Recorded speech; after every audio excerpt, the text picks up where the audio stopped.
Well, hello everyone. Welcome to another live stream on the History of Life podcast. And tonight I'm joined by Dr. Robert M. Price.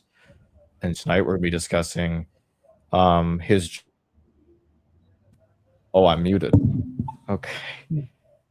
Uh, did you hear anything I said last second Yes, here? I did. Yeah, you Okay, came through great. loud and clear.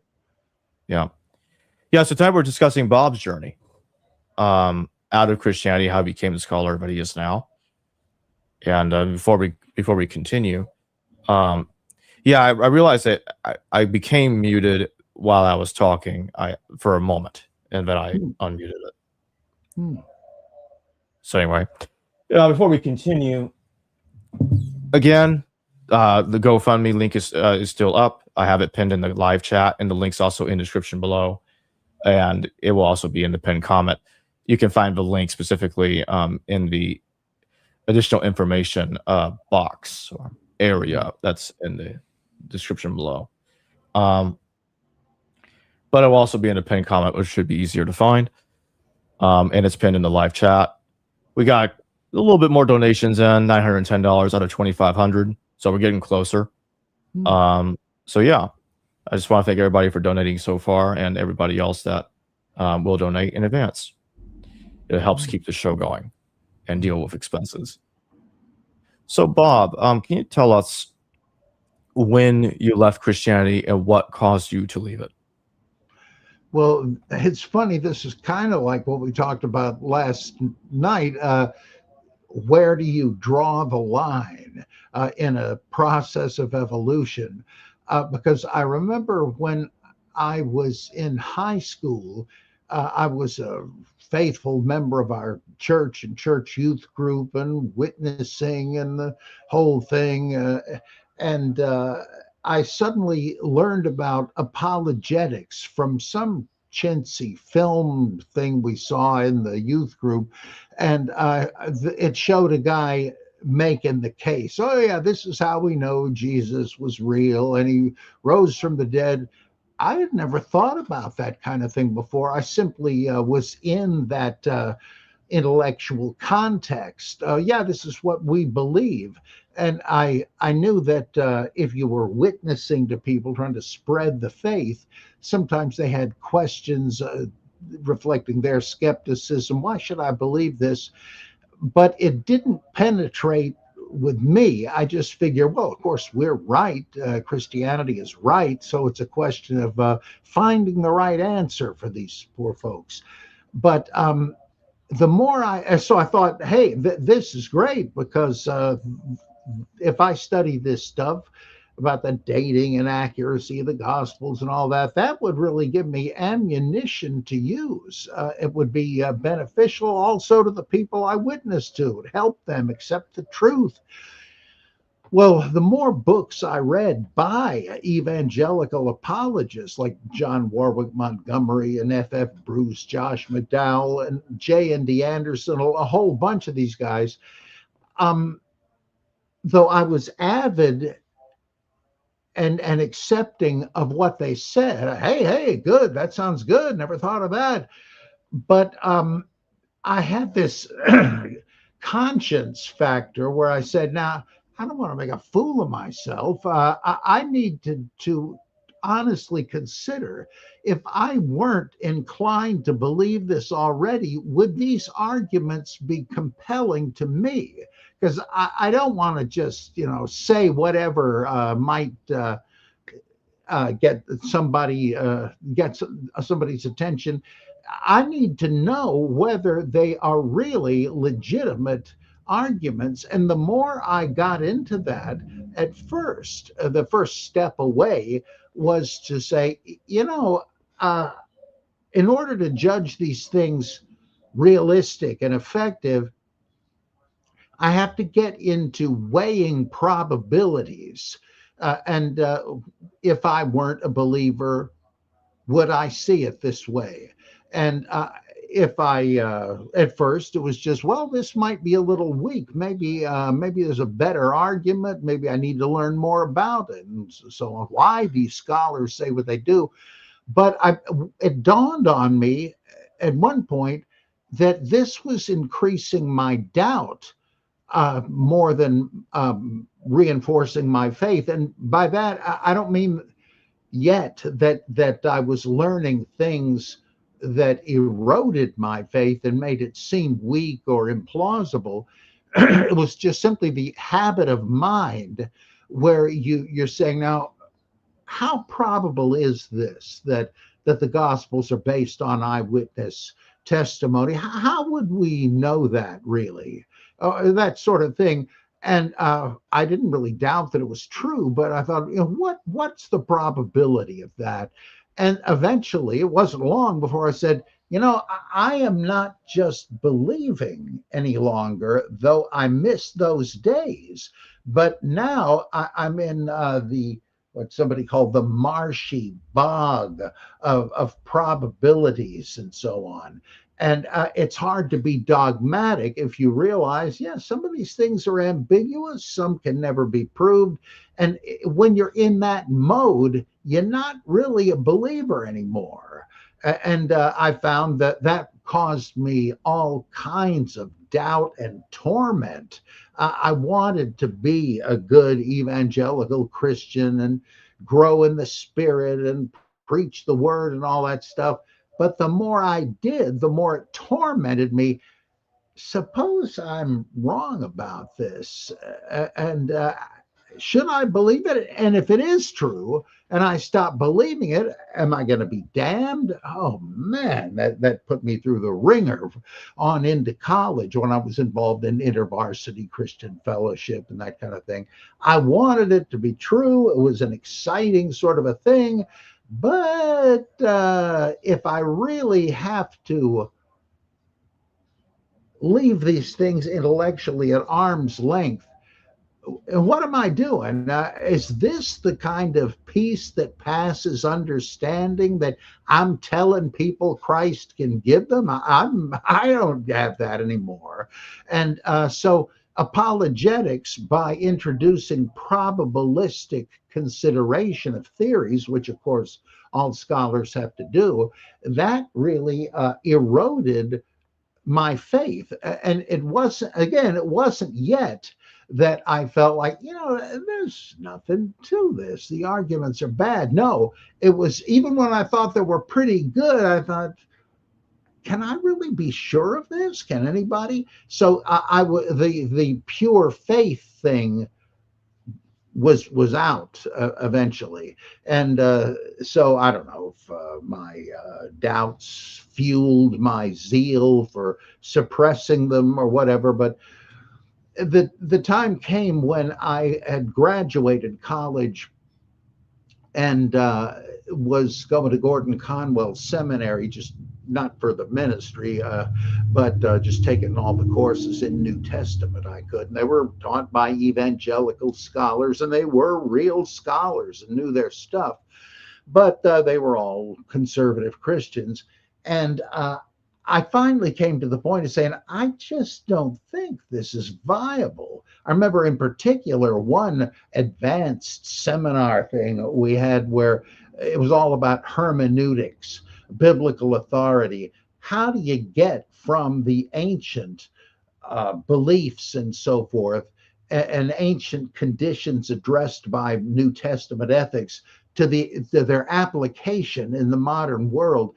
How can you get blood out of the stone or whatever the heck it is with these ancient documents that are not readily applicable? And I thought, this is just a mind game. If this were as true as we like to advertise it as being, it wouldn't be this difficult. Now, of course, most people don't even notice that, and it's not because they're stupid, but they're just not curious about that stuff, and it's working well enough for them. Even Clark Pennock, who I became friends with a few years later, he's in my opinion, was long gone now. He was a really intellectually responsible apologist, and I always give him credit for this. He said, look, you can't know this, and that's why we use the word believe. And so what are you just telling yourself what you want to hear? He said, no, it's it's like a working hypothesis that seems to me to be the most effective and authentic way of dealing with life. It might not be true, but I'm staking my future and my life on this. It seems to be true, and I'm open-minded. And he would change his mind on some things. Very honest guy. But I guess at the same time, the Christian life seemed to me more and more illusory. All the rhetoric of how Christ will change your life and you'll be filled with the Spirit. Is that really so? I mean, I'm trying, but it just doesn't seem to stack up to the glowing impression we try to give people. And so it seemed to me less and less secure. I didn't dislike it. I didn't think it was malicious or anything, but I just thought I'm kind of at sea here and I don't see how I can be responsible and just pretend that it's all okay. And then I guess I took the next step and thought, I started reading theologians and scholars that I was always sort of told, don't waste your time with that. These guys all have naturalistic presuppositions. They're circular arguments that, well, there's no supernatural, there's no miracles. And that's how we know the Bible is filled with legends. And I would go with the C.S. Lewis excuse. Hey, that's circular. You've already made up your mind that that there are no miracles like a resurrection from the dead or multiplying the loaves and fishes. So naturally, when you read a story about that, you're going to think it's bogus, but you got to really look at the evidence. Well, I looked into what David Hume and others actually said, and I thought, I think the apologists don't quite get what they're saying. And I just felt, and the more I learned about New Testament criticism, I thought, geez, this is nowhere near as secure as they think. And I just thought that it's not possible to have a scholarly conscience and just believe the party line because you'd like to. And it wasn't that I thought that Christianity was oppressive or bad or anything, but then in the later stages of this, to where I am now, I began to think: is there anything um, what's the word I want? Well, idealist metaphysics. Does it make any sense to say that there are non-material spiritual beings in reality? What would that mean? It seems like sort of a contradiction in terms. And so I thought, I can't say this is any more than mythology.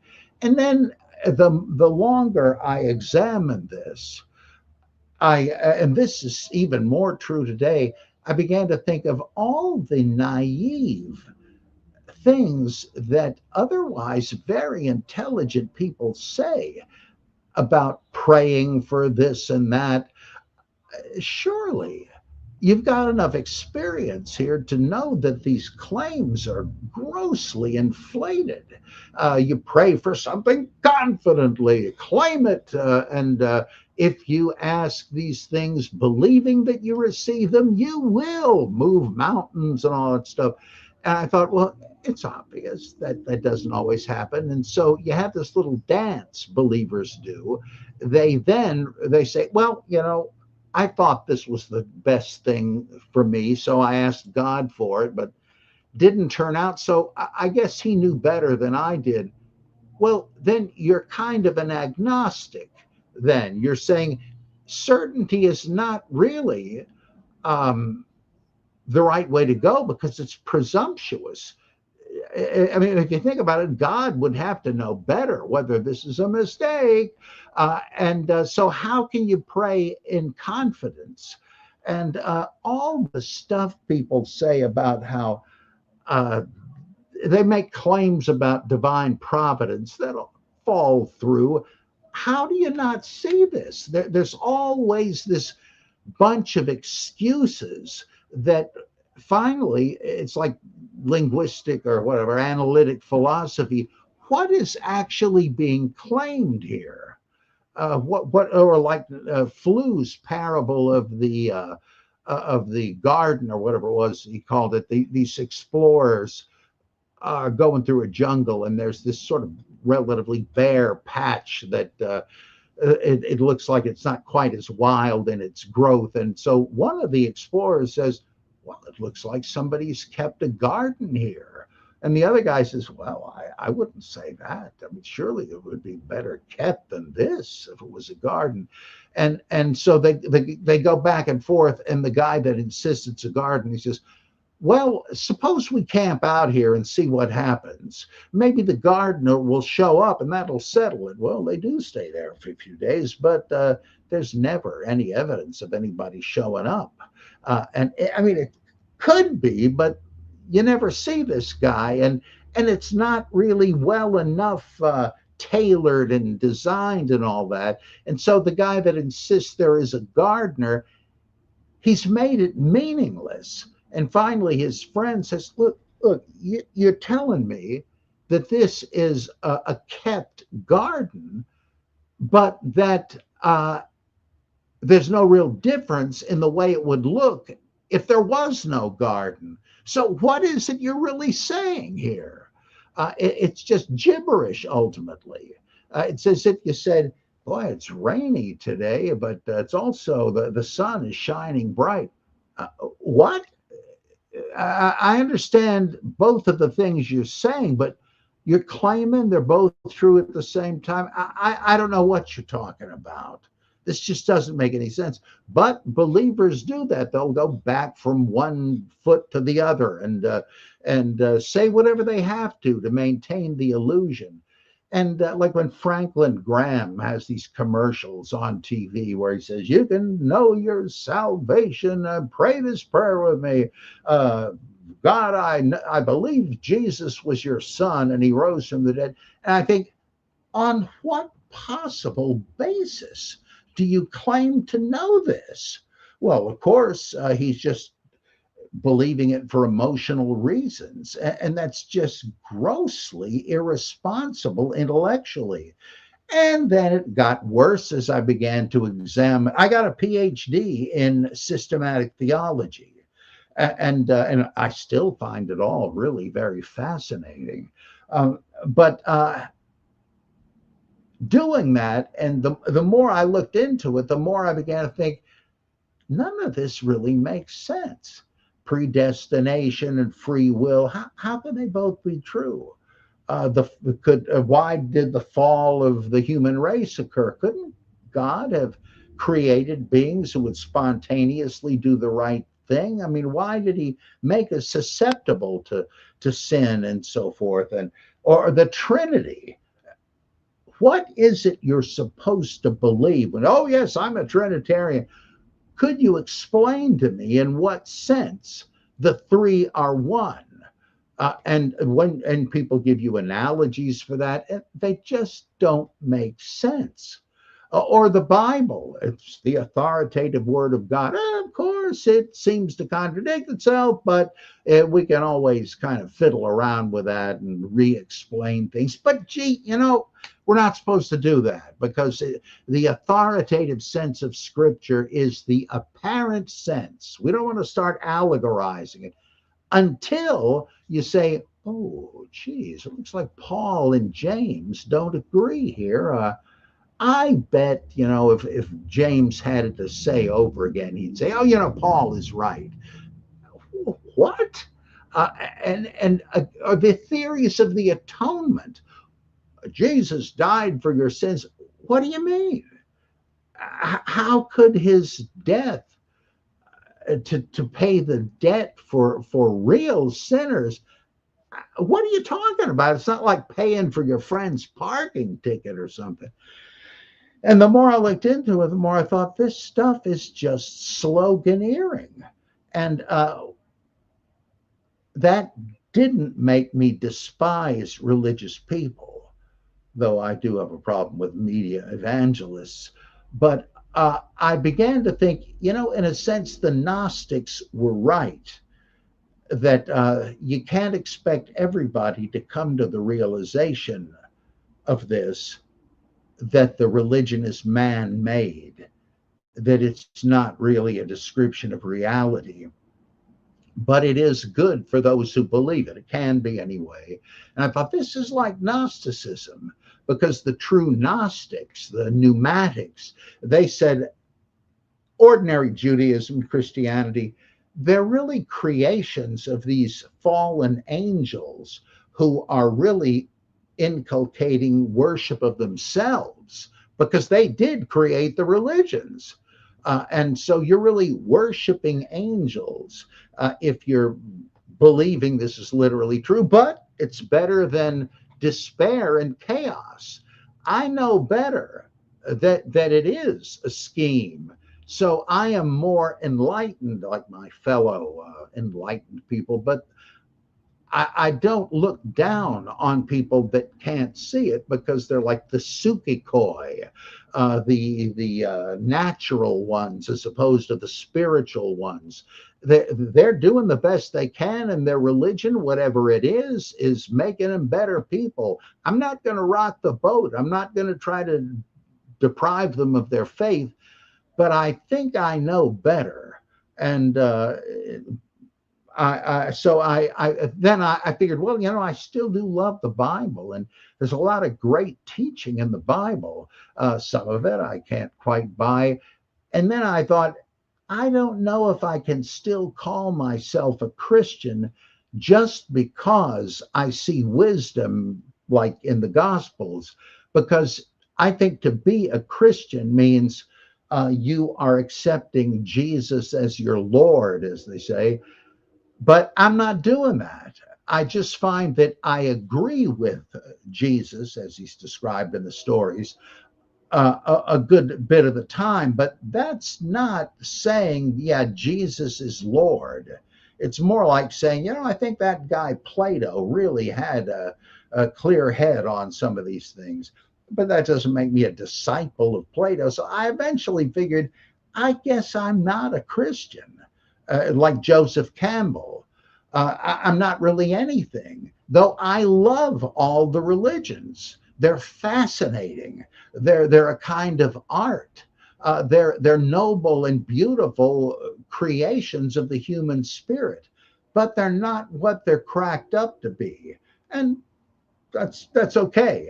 It's kind of disappointing once you come to that position initially. It's like what Buddhists say about saying this world is samsara. It's a veil of tears. It's just a bunch of illusions. We need to get rid of that and just attain enlightenment, nirvana. And later Buddhists said, I think you kind of mixed up here. The world seems to be so disappointing and such a trial because you're expecting it to be more than it is. Now it's kind of an illusion, but that doesn't mean it doesn't have a kind of beauty.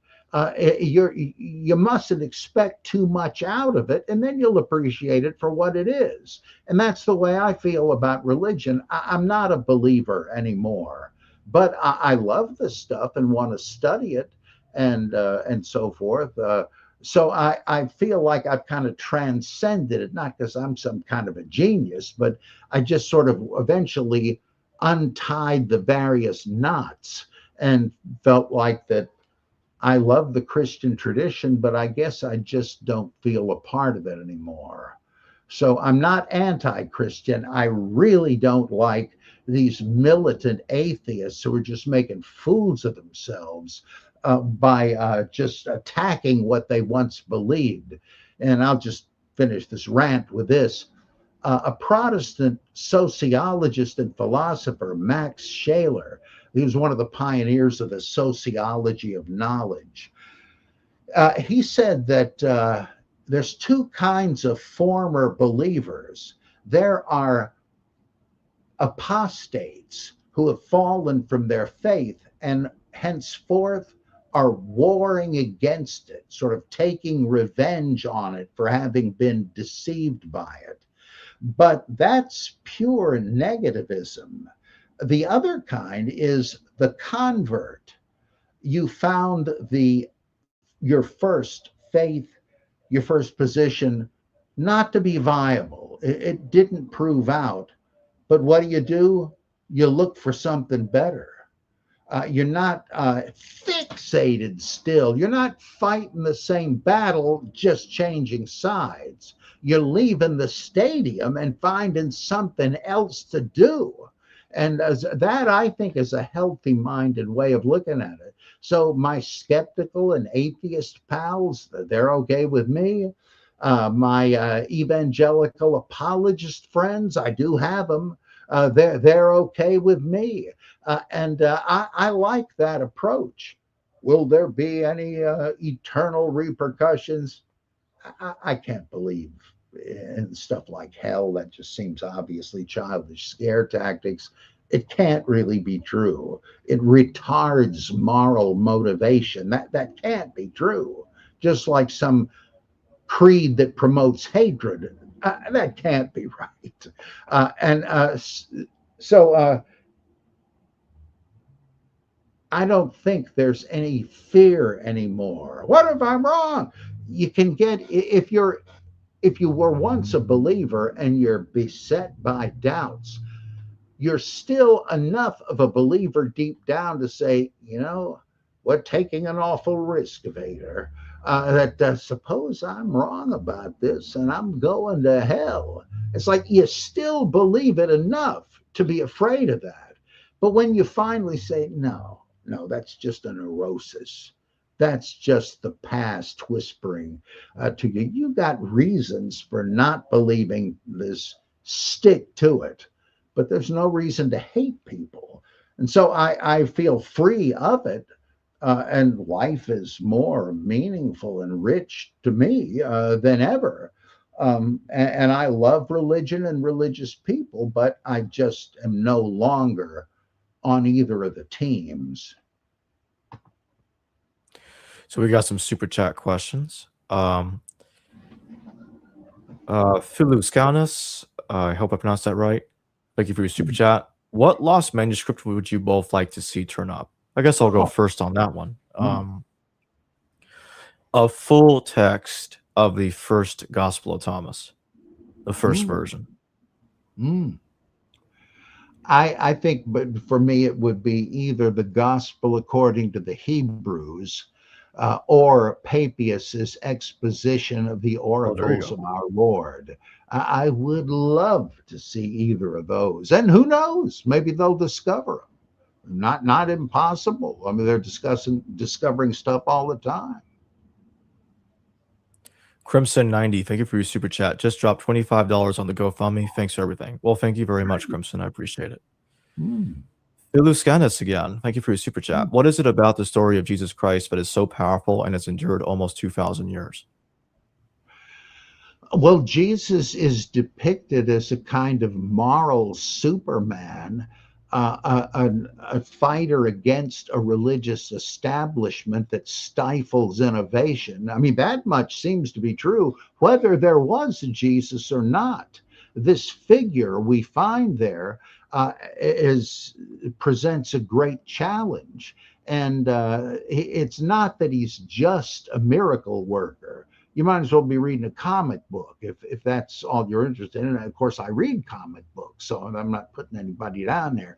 But I think he's just a great figure. And there is, let me see if I can find this quick. In Albert Schweitzer's Quest of the Historical Jesus, there's this great passage. Let's see. Is it the passage about Jesus ends up looking like the person of anybody else that tries to reconstruct them? Well, that's great too, but it's this thing about Ooh, yeah, okay, here it is, right at the end of the book. Um, well, the last couple of paragraphs. It is a good thing that the true historical Jesus should overthrow the modern Jesus, should rise up against the modern spirit, and send upon earth not peace, but a sword.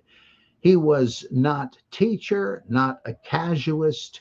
He was an imperious ruler. It was because he was so in his inmost being that he could think of himself as the Son of Man. That was only the temporally conditioned expression of the fact that he was an authoritative ruler. The names in which men express their recognition of him as such, Messiah, Son of Man, Son of God, have become for us historical parables. We can find no designation which expresses what he is for us. He comes to us as one unknown, without a name, as of old by the lakeside he came to those men who knew him not. He speaks to us the same word, follow thou me, and sets us to the tasks which he has to fulfill for our time.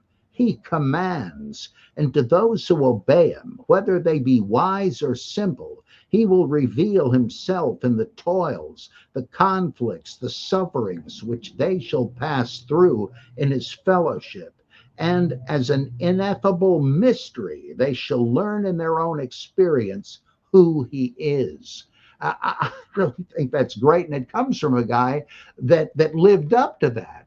He was this intellectual elite, as a scholar of Bach. He traveled around Europe repairing old organs so they could play Bach the way it was intended, and so forth. And he was the toast of the town, and he was some kind of believer. And he said, okay, I've lived about half my life for myself, and it's been very, very enriching. But now I have to follow the summons of Jesus to take up my cross and put down my life for him. And so, what did he do? He got a degree as a medical doctor and applied as a missionary to go to French Equatorial Africa. And in the heart of the jungle, he oversaw the construction in the middle of nowhere of the very first hospital these people had ever seen. They were ridden and racked with horrible diseases and plagues. And by himself, basically, he constructed this hospital and saved all these lives and so on. And he did it because he felt summoned by Jesus in the narrative. That to me is powerful. And I think that, yeah, it's not like, I shouldn't say this, but it's not like just reading the life of Pythagoras, who was great. But there's something about this that really can touch you and affect you. That's not religious belief to me, but it's something better. And there is this undeniable draw for many of us. And that's not good enough for churches usually, but it seems to me that's that kind of appeal that the character has accounts for the his continuing appeal 2,000 years later, and it survives even uncertainty as to whether he ever existed. It just doesn't really matter. The text says what it says, and if it impacts you and it registers, well, that's a moment of clarity, and if the Jesus figure does that, that's well worth paying attention to. Sorry about that. I'm sermonizing like I used to when I was a pastor. Oh, it's no problem. And we got another super chat from Philuscanus again. Hmm. Thank you for the super chat. What is the meaning of John 21:25? Why is it there? The Johannine appendix, right? Let's see.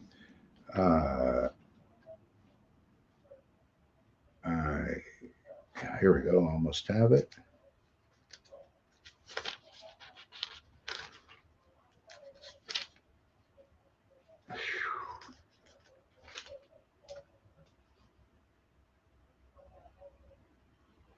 Uh,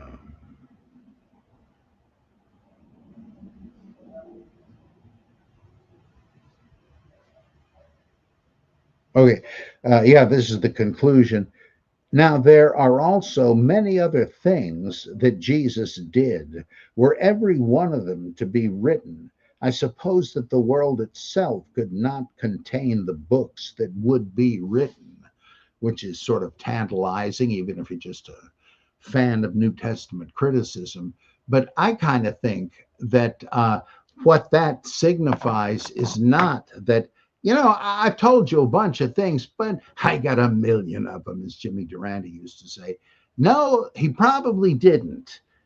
This, I think, actually implies if I knew any more, I would tell you.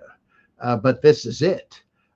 So I guess I'm just suspicious, but it's like a replay of the original ending of the book, because it's like a paraphrase of chapter 20, verses 30 and following. Now Jesus did many other signs in the presence of the disciples, which are not written in this book, but these are written so that you may believe that Jesus is the Christ, the Son of God, and that by believing you may have life in his name.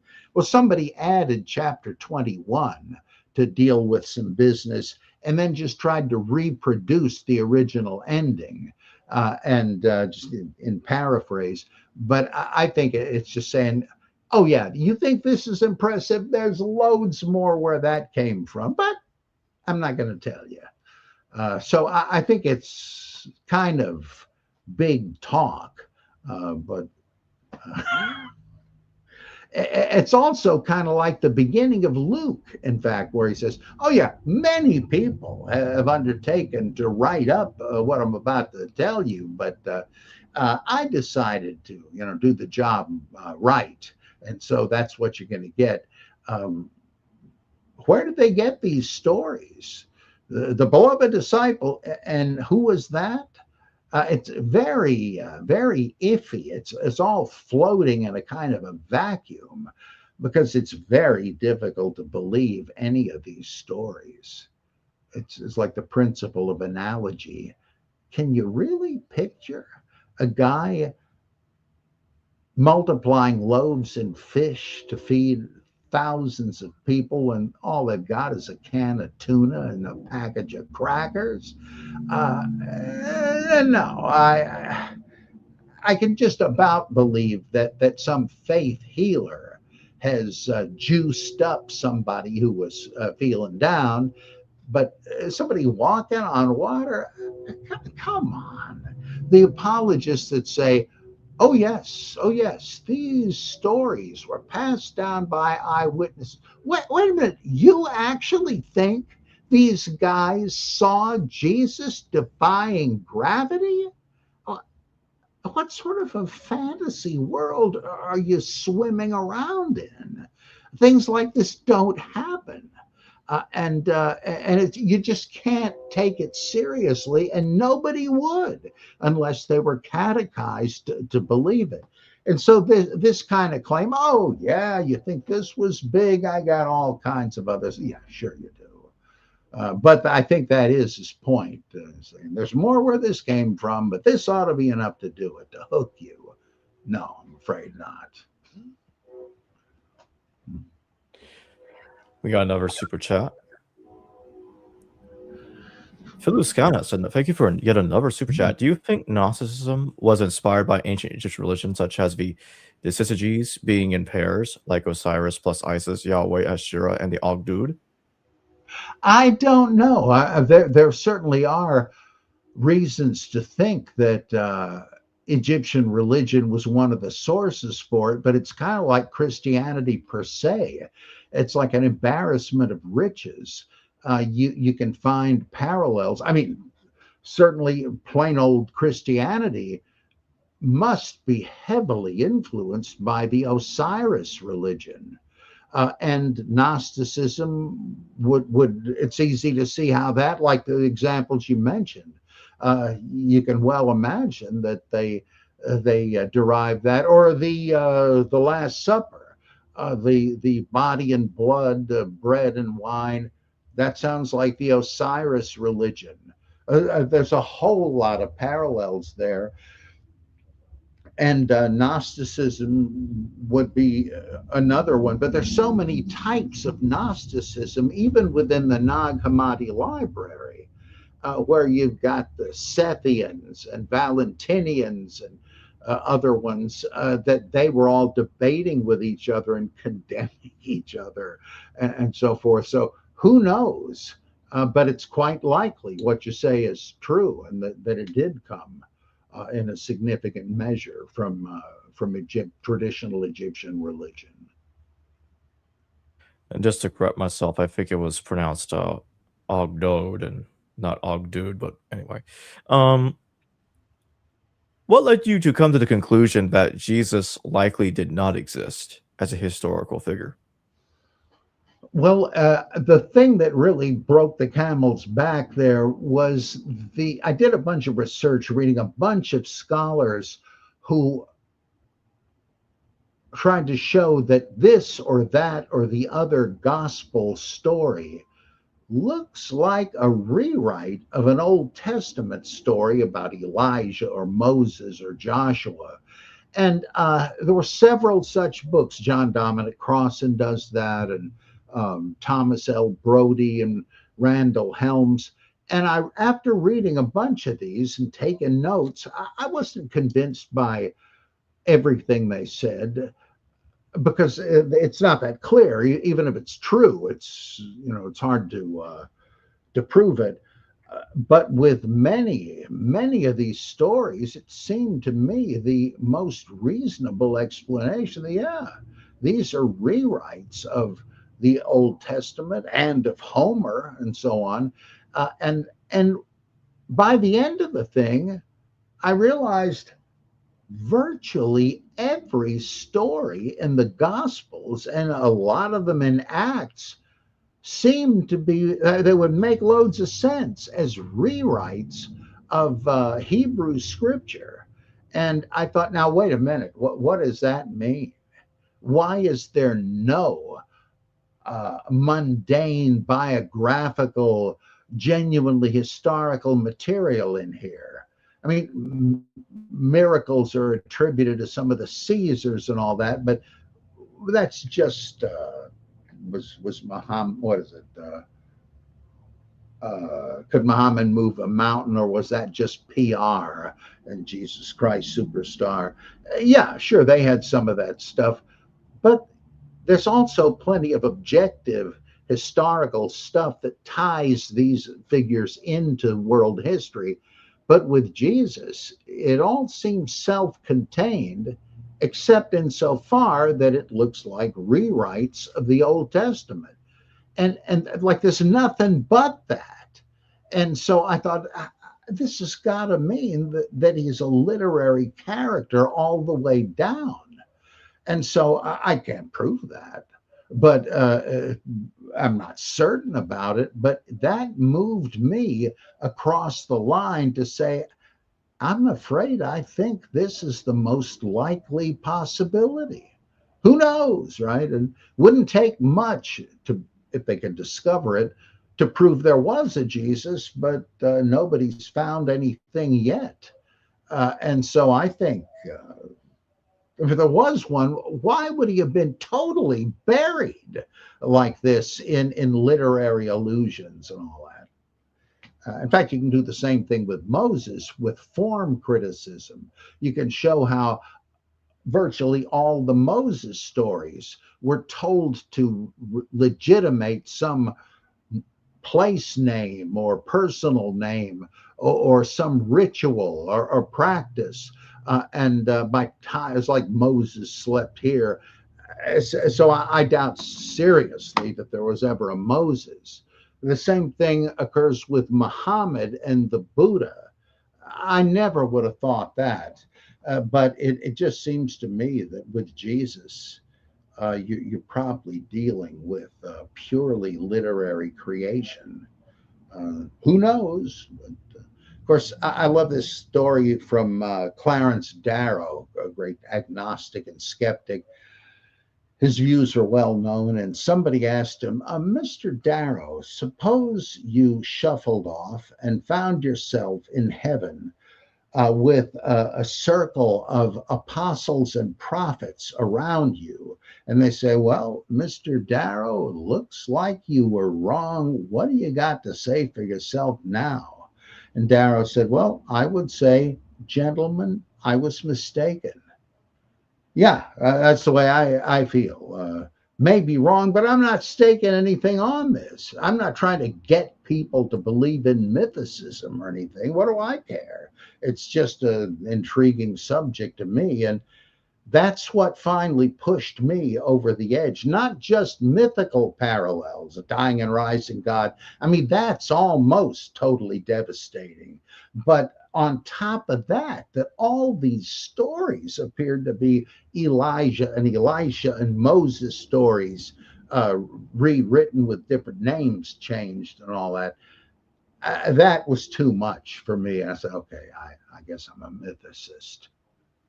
And boy, is it fascinating, all of this stuff. Hello, Scanus. Thank you for another super chat. Jacob, why the original Gospel of Thomas? That's a good question. To see if there's anything that's not there from the manuscript evidence of the first edition that's in the Oxyrhynchus Papyri and in the Pseudo-Clementine recognitions, so-called Pseudo-Clementine recognitions quotations of it. I suspected that that contains most of it, if not all of it. But in case there's anything missing, I would like to have the original. Well, how about the Q document, if there was one? Boy, I'd love to get a hold of that. Yeah, the difference with the first edition of Thomas is there is evidence and attestation of it, but there's nothing for Q. Right. But yeah, that would be interesting if it turned out to exist. Thomas Payne, thank you for your super chat. 1, you are awesome. 2, what artifacts would you want to find answer questions, tunes you have, or threat may change the paradigm?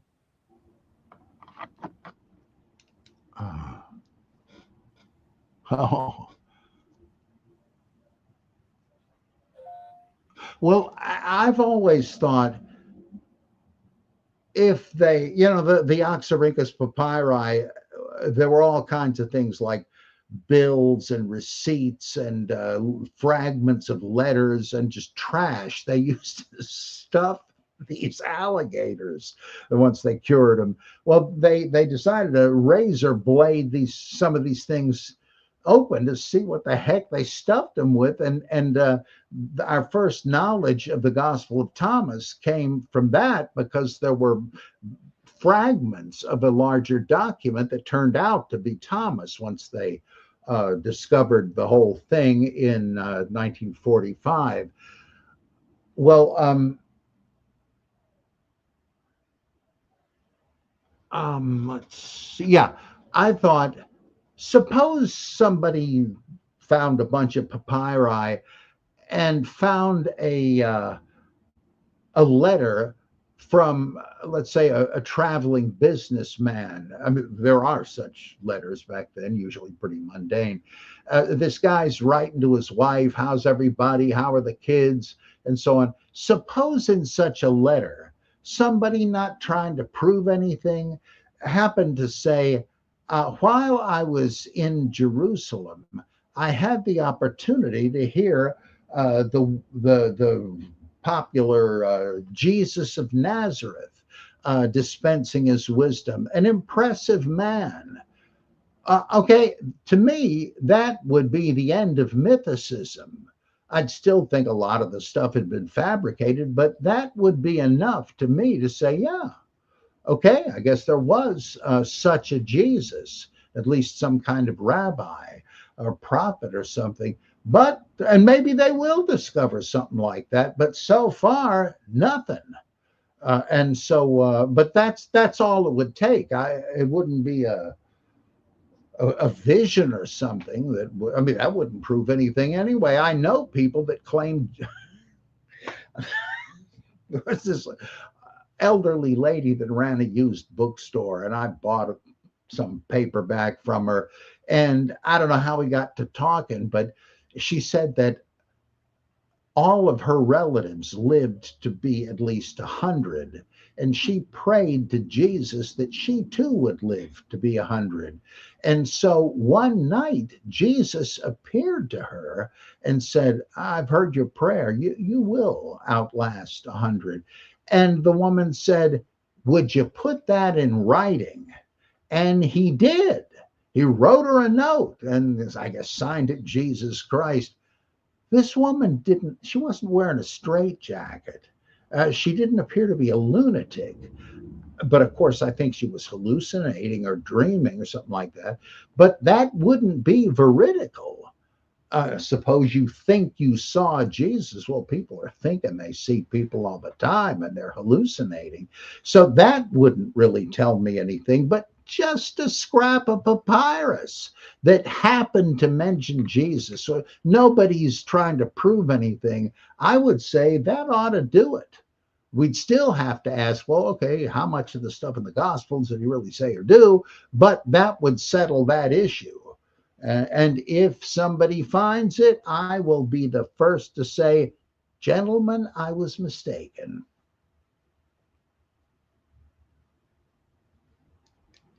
I've got to show this one. This was kind of hilarious. It's from James Valiant. You are the Buddha, Bob. Oh boy, I doubt that seriously. I appreciate it, Jim. Thanks. All right. Philuscanas, thank you for another super chat. What do you think about the Cathars and the Bogomils? Well, they apparently were medieval Gnostics, and the big issue there for me is, had they rediscovered or reinvented ancient Gnosticism? It's impossible to be sure, because it's easily believable that they had scriptures available, just like the library of Saint Pachomius that contained the Nag Hammadi texts. Well, maybe there were other caches of these things, and people read them and said, hey, this sounds pretty good to me. But on the other hand, all religions have parallels because everybody has the same mental faculties, everybody has the same brains, and everybody has the same questions about life. How do I know what's right and wrong? Will there be anything after death? What is the truth? All sorts of things. And you don't need to know that some people on the other side of the world also said this. It's just inevitable that people are going to say, hey, yeah, wait a minute. We say God created the world. He's completely good and righteous. But how on earth can you justify that given all the stuff that happens? All Hitler and all this stuff. Everybody's going to sooner or later start asking this. And it's no surprise that some people are going to come up with the Gnostic theodicy. Hey, maybe the world wasn't created by an absolutely perfect, righteous God. Maybe there is one, but it was some inferior being that created it. Yeah, that would explain it. It's not a happy prospect, but that would kind of fit the facts. So I wouldn't be surprised if they just reinvented the wheel. Another thing that makes me think that is the Cathars, the pure ones, they committed ritual suicide by starvation. At least the elite did. When they felt they had become among the perfect, they would say, well, I really have nothing more to learn and to do. I have achieved it.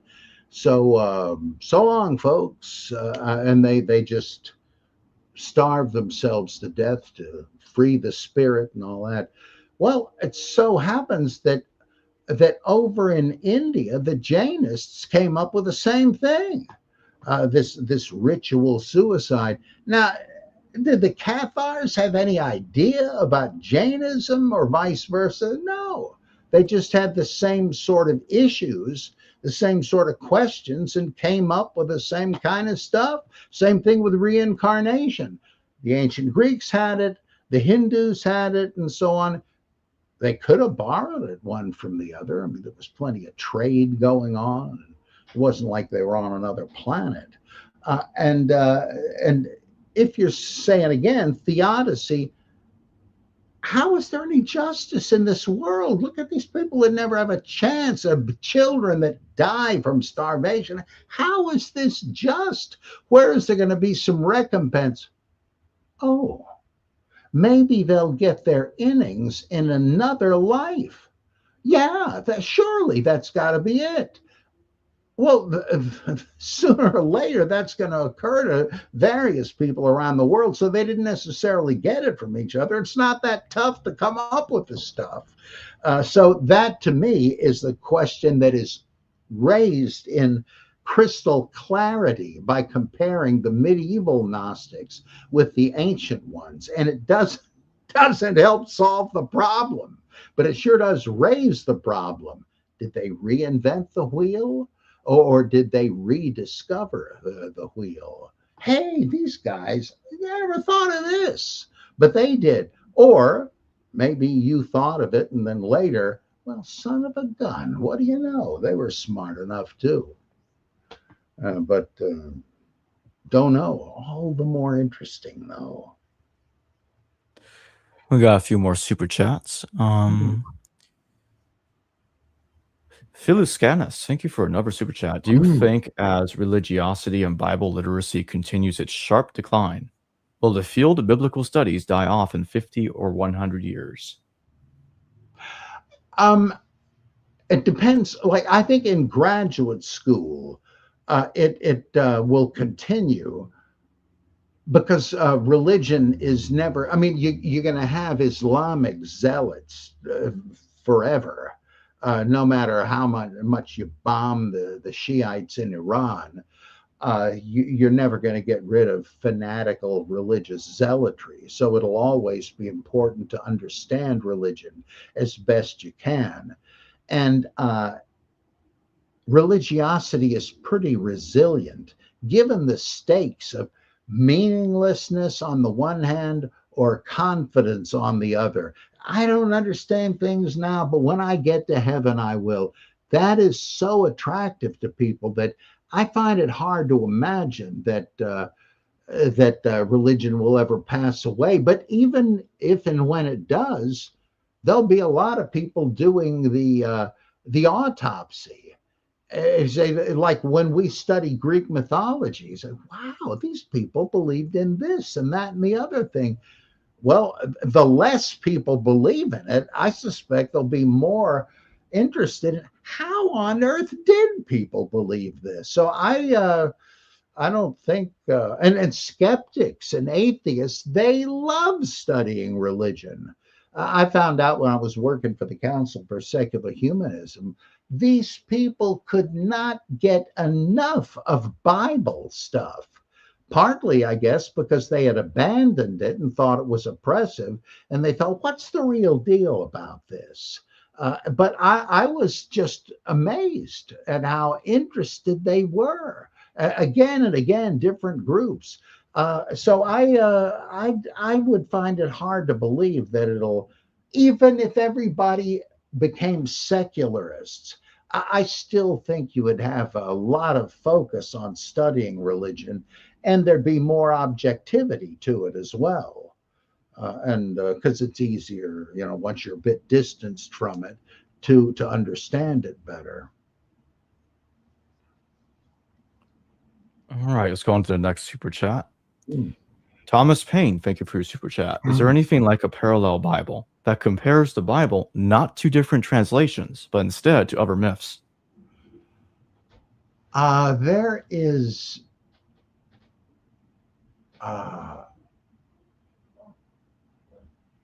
there's an old book, I think, called Myths and Deceptions of the Bible that probably suffers from a lack of the greater knowledge we have of all these faiths.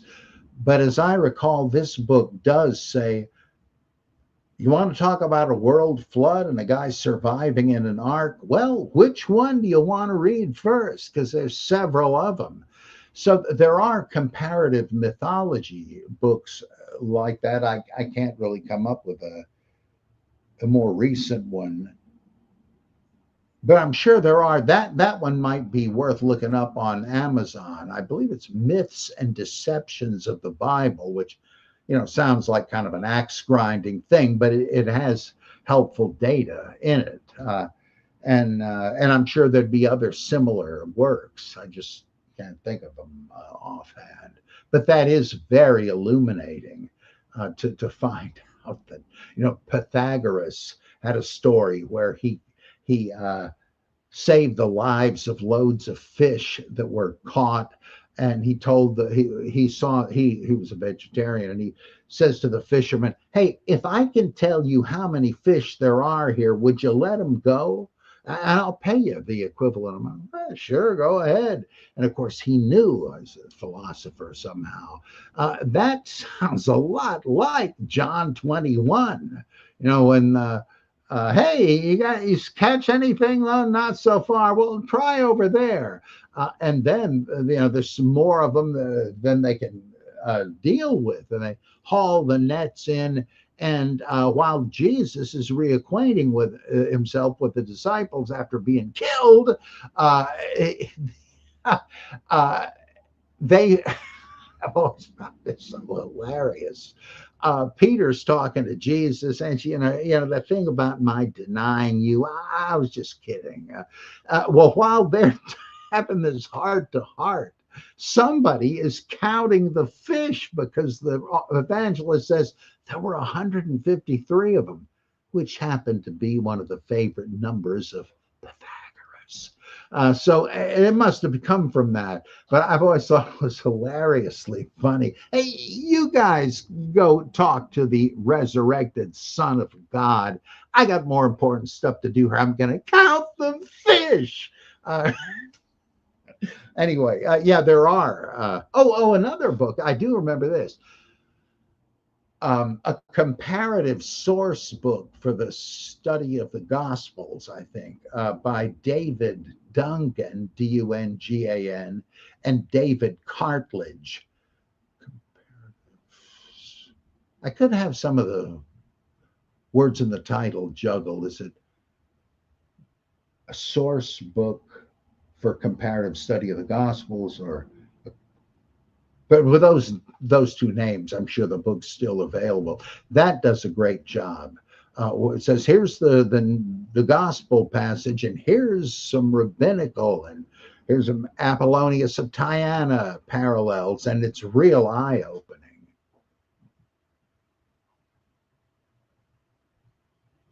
All right, let's get to the next super chat.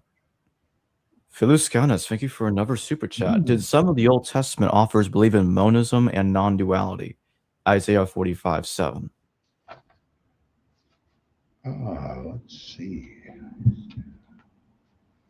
Let's see here.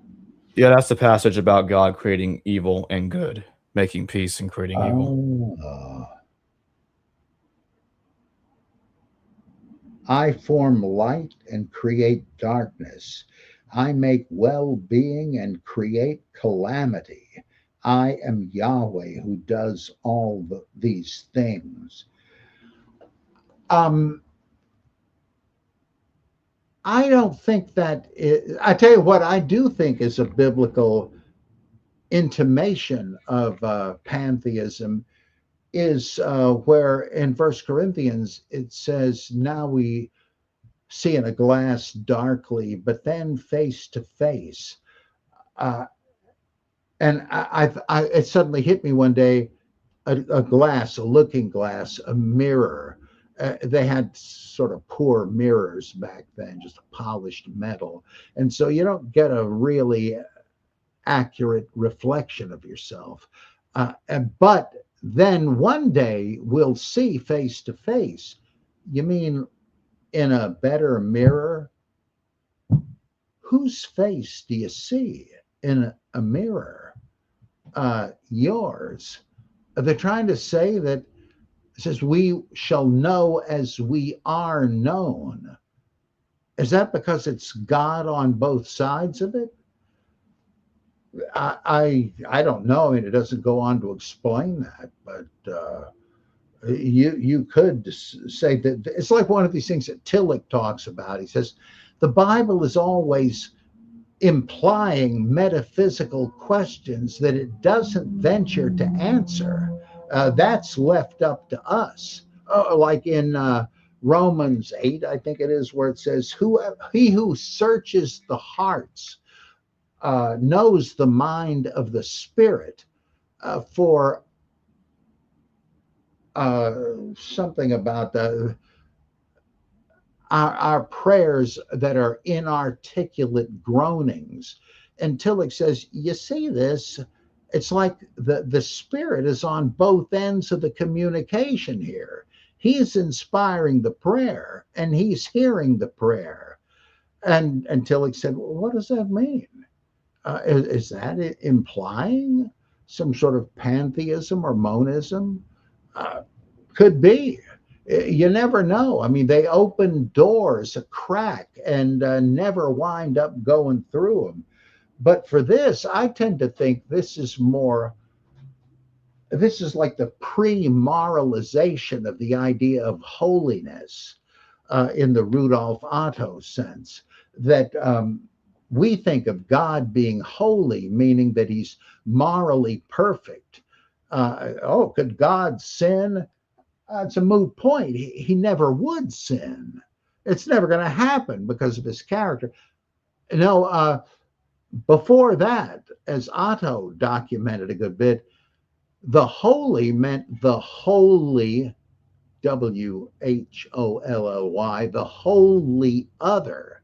That the mysterium tremendum, this overwhelming, threatening sense of the greatness, the utter alien character of God, that implies, like when Isaiah sees Adonai in the temple, he says, woe is me, I am undone, for I have seen the Lord of hosts. What's he complaining about? His very being is threatened and minimized to nothing because he now understands what the capital R real is. As a dream when one awakes, thou sweepest men away, one of the psalmists says. That's getting pretty close to some sort of ultimate being. But that meant God was beyond good and evil. He doesn't have duality. It's like holding your pet dog or cat responsible. Hey, Fido, it's about time you shaped up around here and pulled your weight. And while we're at it, let's talk about your college plans. What? You'd never do that outside of a Disney cartoon, right? Well, that's the way it is with God. As God says in Isaiah, as the heavens are high above the earth, so are my thoughts higher than yours. Whoa. You might as well just shut up about God. You can't possibly describe God or understand God.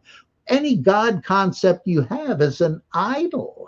For your measly brain to contain it, it's got to be inferior to your brain. Is that the absolute spirit? No, of course not. Don't kid yourself.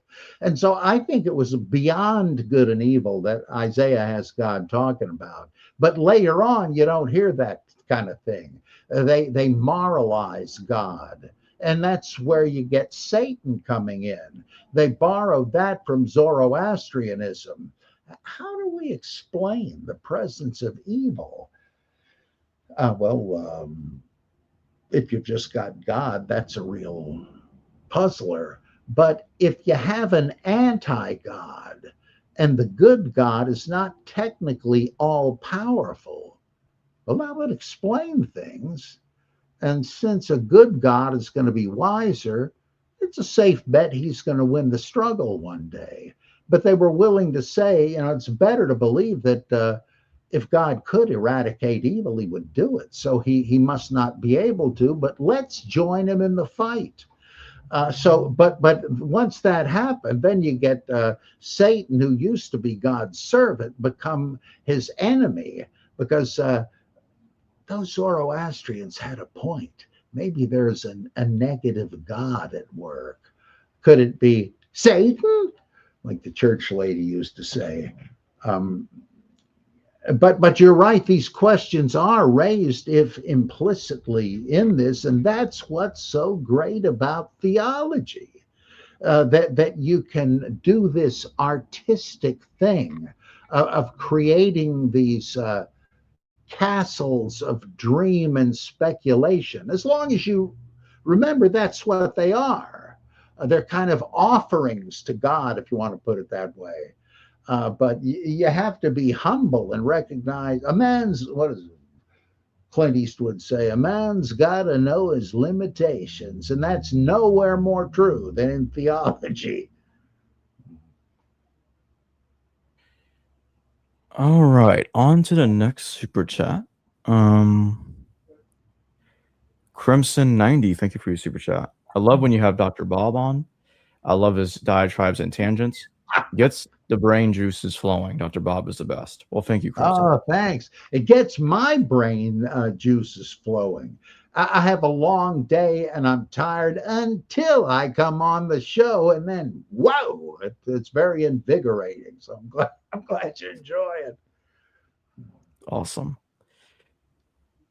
Thomas Payne, thank you for another super chat. Top 5 comic book movies, favorite characters. Oh boy.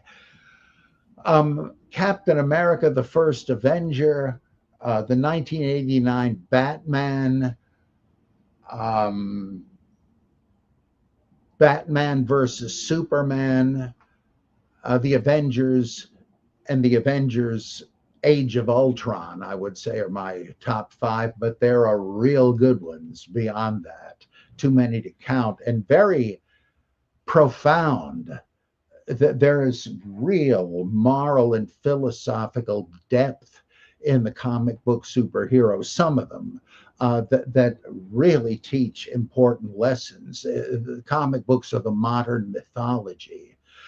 And they're not just funny books. And I just think they're great. Like, if you have worries about AI, take a look at the Age of Ultron. You won't sleep at night about AI after that.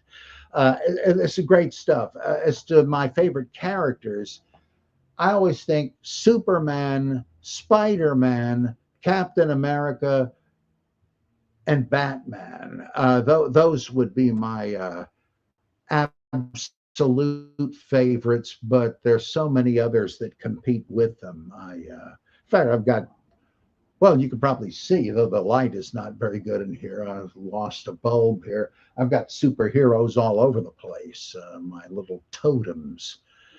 Recently found that Freud had his office festooned with little idols and statues of pagan gods. I thought, hey, okay, he had his own action figure collection. That's great. Oh, boy. All right. Philuscanos, thank you for another super chat. Why did religion shift from gods to individuals like Muhammad, Jesus, and Buddha? I think probably because people felt clueless. They figured there was some kind of great power, but how do I know what pleases him? I don't want to incur his or her or its wrath. Is there an expert that could tell me? And if somebody says, hey, come to think of it, I had a revelation. The angel Gabriel or whoever appeared to me, and I can tell you, I can answer your questions. It's like, oh man, great. I got a million of them. Tell me this, tell me that. I suspect it's like you had someone who thought they were an expert and could give you satisfactory answers. And of course, they're charlatans that recognize that yearning as an opportunity to rip people off, but I suspect that's why prophets became so important. I need to know these things. Can anybody tell me? Oh, Prince Siddhartha, you say you can? Well, let it go. Let's hear it. So I'm guessing that's why, rather than leaving it to my own stupid speculations. How do I know anything? But maybe this guy's onto something. Tell me what you got. All right. Constellation Pegasus, thank you for your super chat. One of these days, a geologist needs to come on. Ring woodite release cannot flood the entire Earth. A sudden release in a short time would boil the oceans. Noah's flood has so many problems. Only logic puts it at fantasy. Oh, yeah, you are not kidding.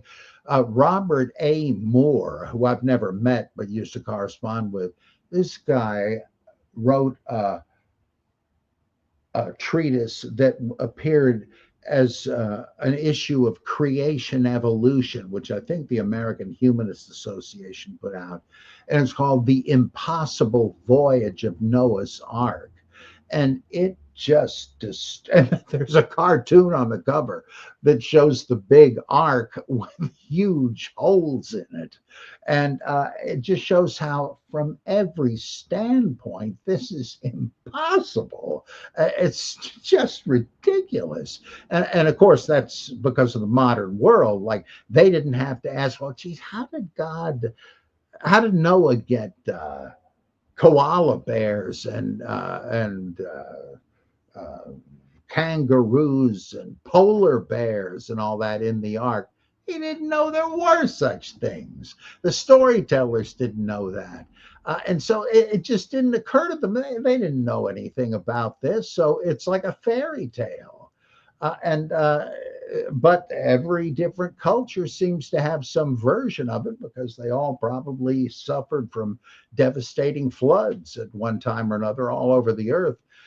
But the individual stories are just utterly impossible, and the terrible gymnastics that creationists submit to try to save face for this stuff. It is so tragic. But yeah, it's just indefensible. That really galls me every time I see one of these TV ads for the Ark Encounter. You mean you're promoting educating these kids by bribing them with this huge wooden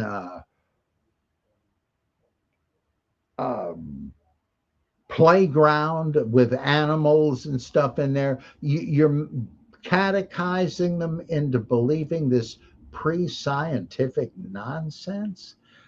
That is just scurrilous. You're just training people in ignorance and superstition, and it's too bad. I can't believe there are people still doing that. Ask them, bring up some of these points. Where would you have the food for all these animals on the ark? How would you dispose of the waste? How would you stop the animals from eating each other? How could you possibly have enough pens and cages and different environments? Oh, well, God must have changed natural law, or maybe he had brainiacs shrink ray and reduced them in size so he could have them like little toys filling you. That's some imagination, but no. It's like imagining that Ant-Man gave them the ability to shrink, or just at will. God could do anything. Yeah, that doesn't mean he has done everything any idiot says he did. Anything's possible, they say, but that doesn't mean anything is probable. Sheesh. Oh boy. We got one more super chat, assuming no more comes in. Ked 566, thank you for your super chat. Are there any ancient literary sources of any kind that can tie the ancient gods of the region to the Tower of Babel during the dividing of the people? There are Greek myths where the giants try to storm Mount Olympus, or to storm heaven, but I guess it's the same thing. And they did it by uprooting mountains and piling them up. And they were going to assault heaven. And that does seem to be a missing piece in the Tower of Babel thing, because Jehovah is threatened. He goes down to do some reconnaissance and he says, holy mackerel, I never thought these monkeys would be capable of something like this. There's no limit to what they can do.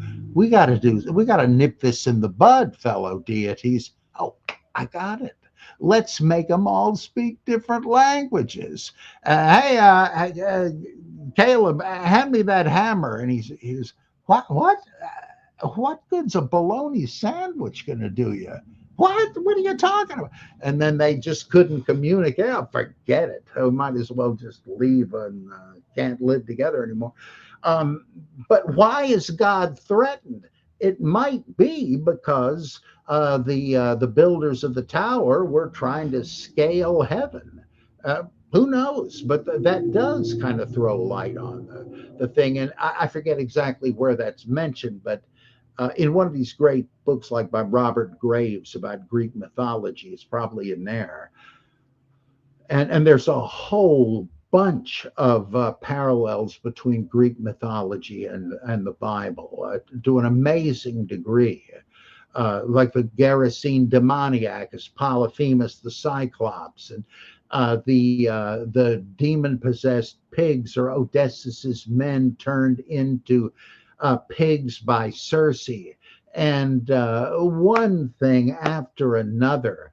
The Trojan War, the sacrifice of Iphigenia is just like that of the daughter of Jephthah. And Pandora's box is like Eve, and so on and so on and so on.